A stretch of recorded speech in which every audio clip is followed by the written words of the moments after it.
জামালপুরের দক্ষিণ মৌজার শাহ হোসেনপুর বিস্তীর্ণ অঞ্চলে অবৈধ খাদানের অভিযোগ আছে। মহিদিপুর মৌজাও আছে। বিং-এ বিজেপির নেতা এই গোটা বিষয়টা কিভাবে দেখছেন?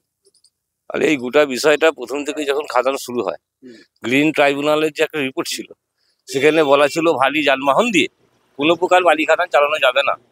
এছাড়াও 1-1.5 মাস আগে নেতাজি ইন্ডোরে রাজ্যের মাননীয় মুখ্যমন্ত্রী তিনি বলেছিলেন যে অবৈধ বালি খাদান, পাথর খাদান বন্ধ করতে হবে। এর সঙ্গে বেশ কিছু পুলিশ অফিস আরও জড়িয়ে আছে।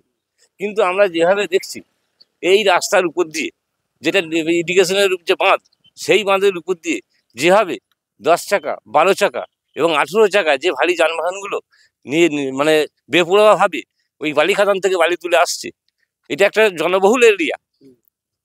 কারালাঘাট টু শাহজাহানপুর একটা জনবহুল এরিয়া। এখানে সাধারণ মানুষ, পথচলতি মানুষের বহু বাধা বিঘ্ন অসুবিধে ঘটিয়ে, চলাচলের অসুবিধে ঘটিয়ে রাস্তাকে জ্যাম করে এইভাবে বালি উত্তোলন করছে। এটাও খবর আছে যে যেটা প্রশাসনের নাকের ডগার উপর দিয়ে বালি পাচার করা হচ্ছে। এই এলাকার এই গ্রামগুলো আরাসুল টু আমরা শাসনপুর পর্যন্ত যে গ্রামগুলো আছে, এই গ্রামে পার্টির মদতপুষ্ট কিছু ছেলেকে ভলেন্টিয়ার হিসাবে 700 টাকা করে পার ডে দিয়ে রাখা হয়েছে, যারা এই গাড়িগুলোকে চলাচলের জন্য ব্যবস্থা করে দিচ্ছে। আমরা পার্টির তরফ থেকে এর ব্যাপারে একটা বৃহত্তর আন্দোলন নামার একটা সিদ্ধান্ত নিয়েছিলাম।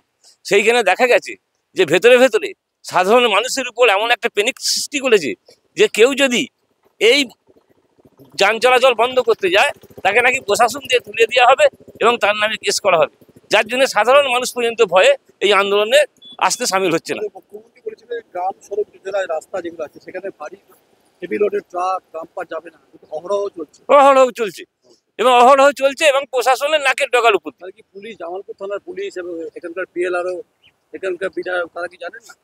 সবাই জানে আমাদের কথা, আমরা ভারতীয় জনতা পার্টির পক্ষ থেকে জানি। সবাই যোগ সাজসে এই কাজগুলো চলছে, একার কারো দ্বারা এটা নিয়ন্ত্রিত নয়। এখানে প্রশাসন থেকে, পঞ্চায়েত সমিতি থেকে এবং বিএলআরও থেকে সবাই এর মধ্যে যুক্ত আছে। এছাড়া এখানে চলতে পারে না। তাদেরও ভূমিকা রয়েছে অবশ্যই। জোসেরাম পঞ্চায়েতে যা আছে, ওখানকার যারা টিএমসি লিডার আছে, তারা তো সরাসরি এর সঙ্গে যুক্ত আছে, ইনভলভ আছে। আপনারা কি তদন্ত চাইছেন গোটা বিষয়টা? আমরা গোটা বিষয়টা তদন্তের কথা বলেছি। এর আগেও অনেক জায়গায় আমরা জানিয়ে কোনো কাজ হয়নি।